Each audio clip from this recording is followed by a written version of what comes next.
Olá, eu sou o professor Álvaro Queiroz e cá estou para fazer mais um comentário a respeito da nossa história. Em setembro, o Brasil e nós, brasileiros, comemoramos e celebramos o Dia da Pátria. E que dia é o Dia da Pátria? É o dia 7 de setembro. O dia em que nós comemoramos e celebramos a independência do Brasil.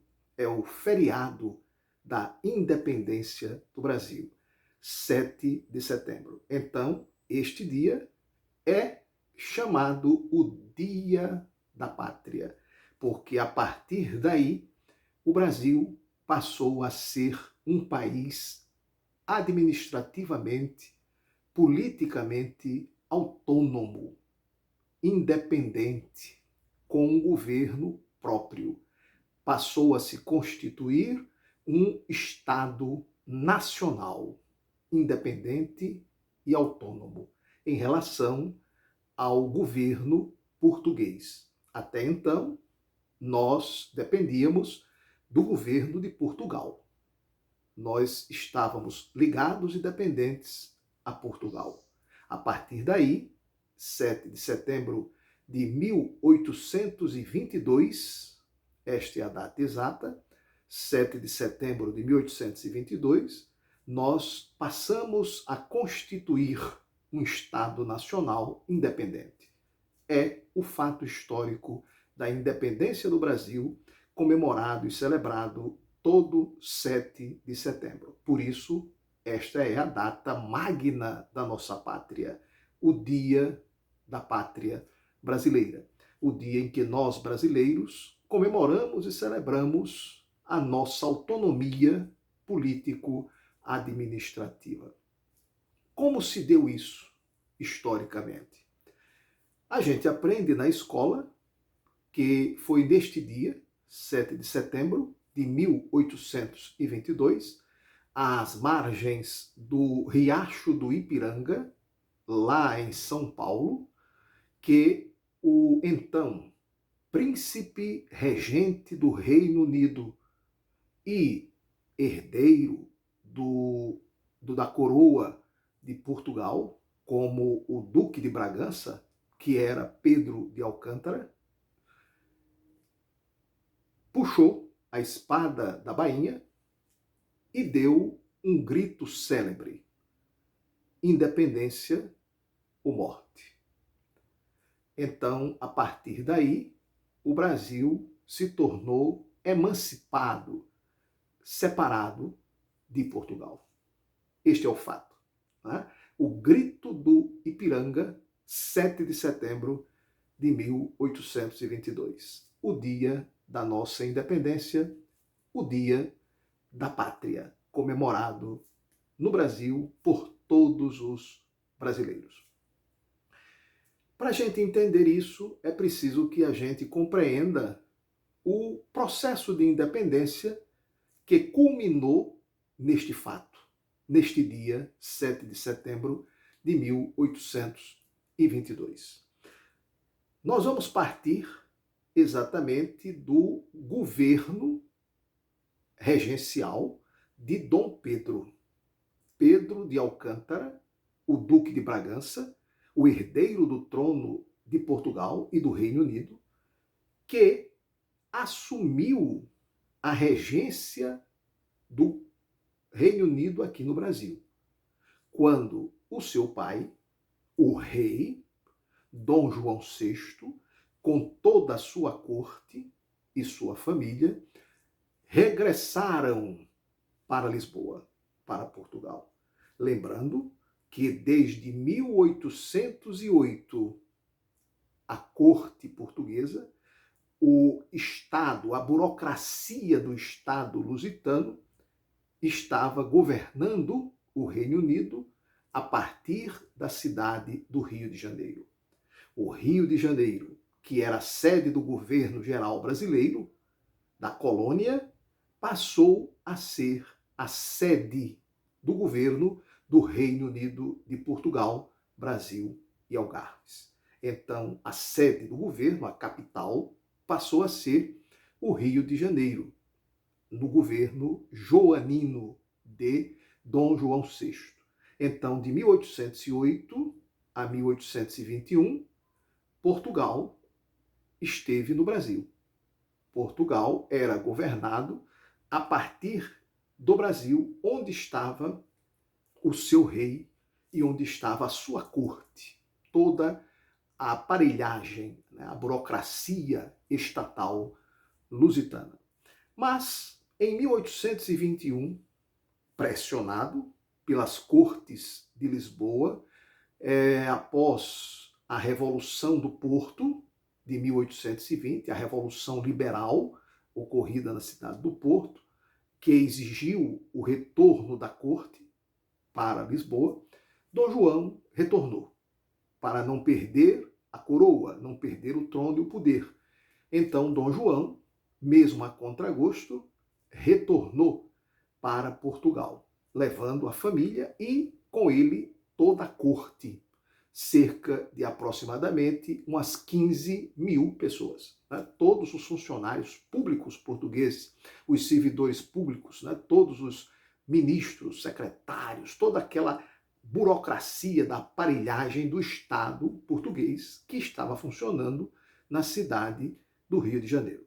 Pois bem, ao retornar, estratégica e inteligentemente, Dom João deixa no governo do Reino Unido aqui no Brasil, representando a sua família, a dinastia dos Bragança, o seu filho mais velho, que era o seu herdeiro direto, o herdeiro direto na linha de sucessão ao trono de Portugal, o Duque de Bragança, Pedro de Alcântara.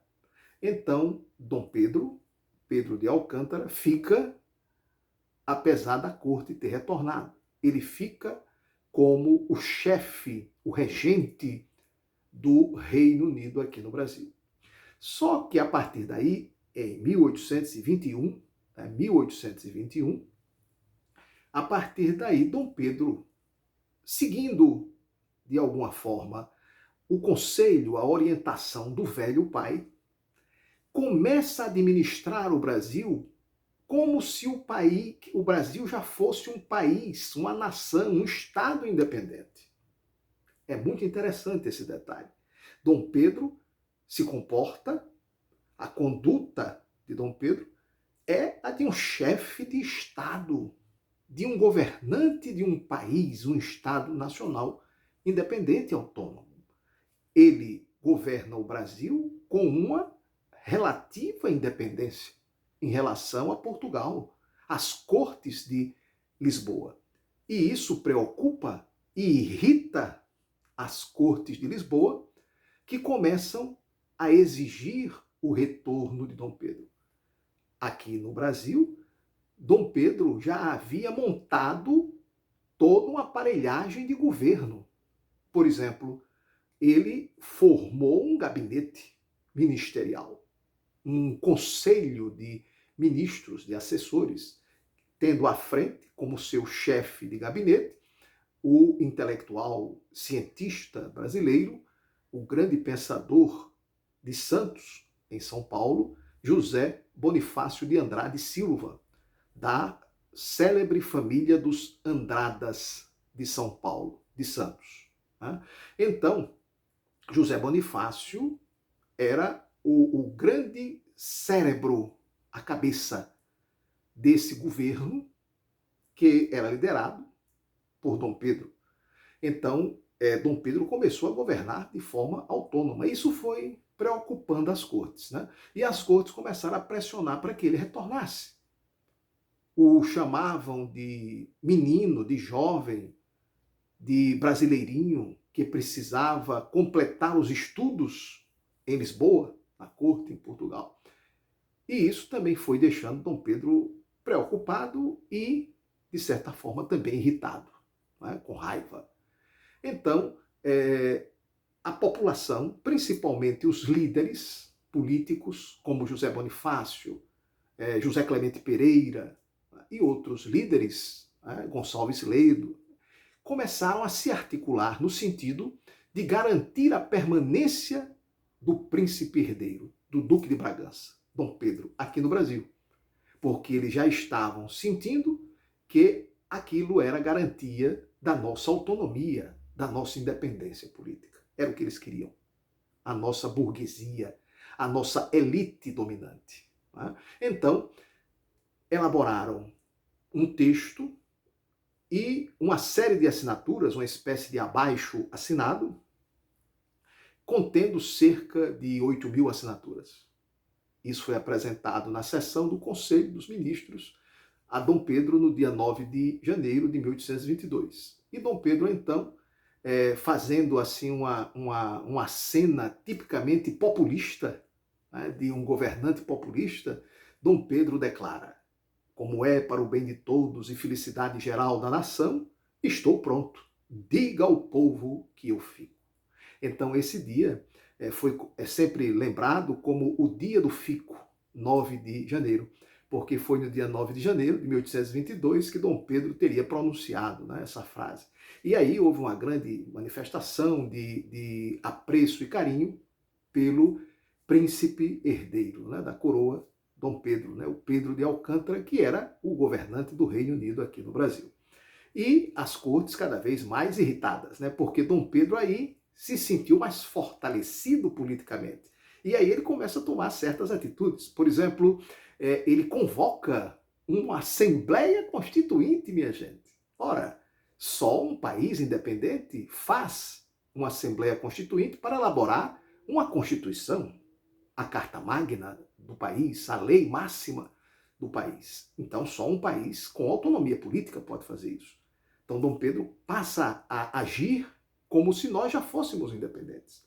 Depois, ele aprova e assina o decreto sugerido por José Bonifácio, né, estrategicamente, é o decreto do cumpra-se. Que decreto é esse? Qualquer lei oriunda de Portugal, das cortes portuguesas, só teriam validade no Brasil depois de carimbada e assinada com o cumpra-se de Dom Pedro. Quer dizer, a autoridade de Dom Pedro estava acima da autoridade de Portugal, das cortes portuguesas. Vejam, isso tudo foi se acumulando, num crescendo, as cortes pressionando, e mandaram, finalmente, alguns despachos, inclusive do próprio pai, Dom João, né, no sentido de pressionar Dom Pedro a retornar. Dom Pedro estava fora do Rio de Janeiro, em viagem política estratégica para São Paulo, a fim de apaziguar os ânimos políticos na província paulista. Quem ficou governando no lugar dele foi a esposa, a princesa Leopoldina, a primeira esposa de Dom Pedro. Né? Então, foi a Leopoldina quem recebeu os despachos das cortes de Lisboa e reuniu-se com Bonifácio e o conselho dos ministros. E ela, vejam a força desta mulher, né? Leopoldina, da família dos Habsburgos, da Áustria, uma família notável, né, das cortes europeias. Então, Leopoldina tomou a iniciativa de romper com Portugal, naquela hora, naquele momento. Esta é a hora. O fruto está maduro, é hora de colhê-lo. Então, ela assina o decreto da independência. É Leopoldina quem toma a iniciativa como chefe do governo do Reino Unido. Era ela que estava à frente, porque Dom Pedro estava fora.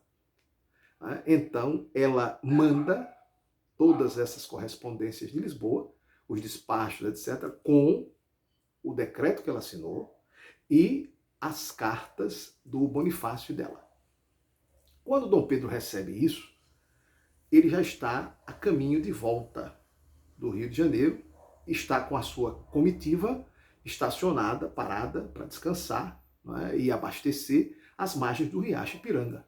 Né? Era o dia 7 de setembro de 1822. Ele estava com problemas intestinais, né? Toda a documentação pertinente fala a esse respeito. estava com uma séria infecção intestinal provocada por uma comida que ele havia ingerido lá, né, em São Paulo, e a viagem toda teve problemas, mas, mesmo assim, ele, segundo os relatos, teria montado em um animal, né, possivelmente uma besta, um burro, né, um animal de pequeno porte, não foi aquele corcel como aparece no quadro, né, que foi pintado muito tempo depois, posteriormente. Né. A comitiva também não era toda aquela, era uma comitiva bem menor, tá certo? Então, ele teria dito aquelas palavras, independência ou morte, aí nesse momento. Né? Na verdade, o que fez Dom Pedro, historicamente falando, né, de forma real, concreta, foi apenas ratificar, confirmar, corroborar, assinar embaixo o decreto da princesa Leopoldina.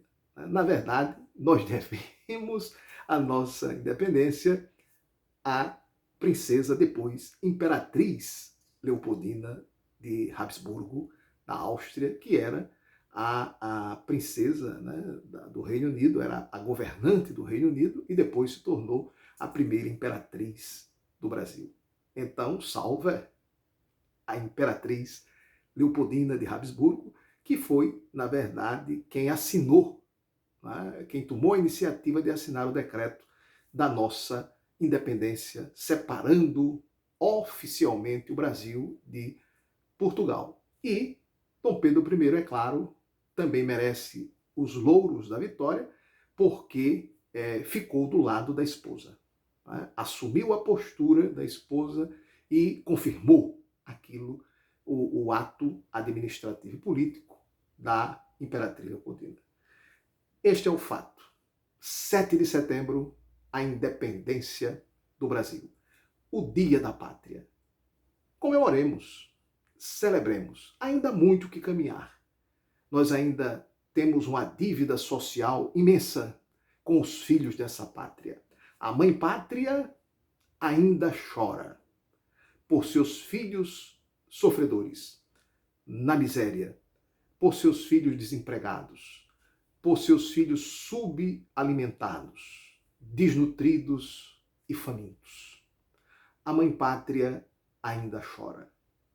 Lutemos, nos unamos para que a mãe pátria não precise mais chorar e que nós possamos celebrar e comemorar de fato a nossa autonomia, a nossa maioridade, a nossa independência política, econômica, mas também social. Educação, saúde, moradia, alimentação. Essencial para a independência, a emancipação, desenvolvimento de qualquer nação, de qualquer povo. Lutemos, nos unamos e lutemos por isso. A grande redenção e independência do Brasil. Salve a pátria brasileira. Salve o povo brasileiro.